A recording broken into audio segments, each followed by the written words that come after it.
welcome to another week of the Power of Positive Thinking. My name is Emily Whelan and I'm here to help you learn how to grow and develop a more positive mindset. And this week we're going to talk a little bit about indecision. So do you find it hard to make decisions for yourself?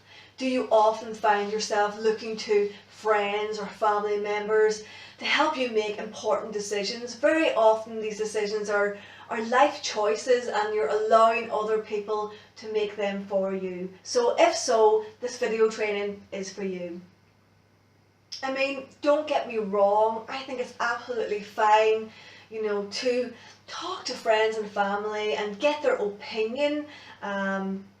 You might be talking to your girlfriend, say you met somebody new and you're like, well, should I go on a date with this guy? And they'll be like, yeah, sure, why not go out on a date with this guy, see how things go. And you go out on the date and things are kind of okay, but you're still not really sure. And then you're talking to your friend again, you're telling all about it, you're like, should I go on a second date with this guy? He was asking me out on a second date, and your friend is like, yeah, go on another date, sure, why not? And you just go along with this, with the next date. Maybe you're still not sure about it, and you think, well, I'll talk to my friend again and see what she thinks. And you're like, well, I should wait for him to ring me, shouldn't I? And she's like, yeah, you wait for him to ring you. So again, you're kind of going along with your friend. And your friend, she's kind of agreeing with you, and friends are probably going to agree with you, 9 times out of 10 anyway. And then you might think, well, should I text him first? Should I wait for him to text me? And around it goes, and you're constantly looking to other people to help you decide. So if you're doing that, I want you to stop that right now, because at the end of the day, nobody can decide for you. Only you can decide what feels right for you. So never let anyone make your decisions for you. Look, I understand. I used to be extremely indecisive when I was younger, and I constantly looked to other people to make decisions and help me make decisions.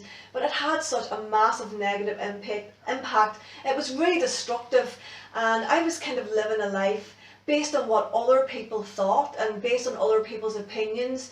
And I found it very, very difficult then to make decisions for myself, and I just was in this vicious cycle going round and round again. I was deeply unhappy. So again, you need to learn to tune into that little voice in your head. What about what you think? That little voice is there to steer you in the right direction, to keep you on course. And if you constantly ignore that voice, you're not going to learn to trust your decisions. Even if you do make a decision, it's okay if it turns out to be a mistake or it doesn't turn out the way you thought. You're still going to learn so much about making that choice, so that the next time you're faced with a similar decision, that you might make the right choice the next time. So it's all about opportunities to learn and grow. So it's okay if we make mistakes. Indecision is a waste of time. It really is no man's land. And when you're being indecisive, you're actually remaining stuck.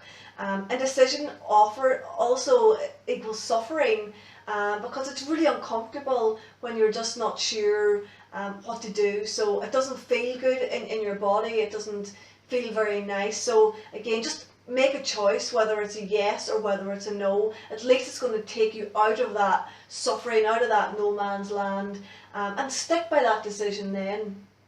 There's no point worrying about what might happen or what could possibly go wrong. Again, we're not fortune tellers and we can't predict the future, so just make your decision and stick with it. So follow through on all of your decisions and trust the outcome. Trust that the universe is going to deliver. I always have that saying, the universe has my back. Because fear is created in the mind. It is self-created. We create fear in our mind. We imagine things and our body thinks that it's happening, because the body can't tell the difference between real events and imagined events. Everything that you ever wanted is on the other side of fear. And you have to be willing to take action. You have to be willing to push through that. Remember, the space of indecision is not good for you. It's also not helping you become a good decision maker. So just think about that there. We have to practice that skill and we have to grow that muscle.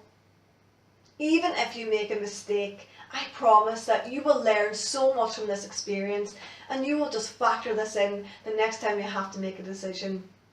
And I have a lovely quote now that I want to finish on, which reads, "If you are trapped between your feelings and what other people think is right, always go with what makes you happy, unless you want everybody to be happy except you." So that's a lovely quote and it makes complete and utter sense, because at the end of the day, if you can't make decisions for yourself, you're just going to end up miserable. So thank you so much for tuning in. I hope you found this video helpful.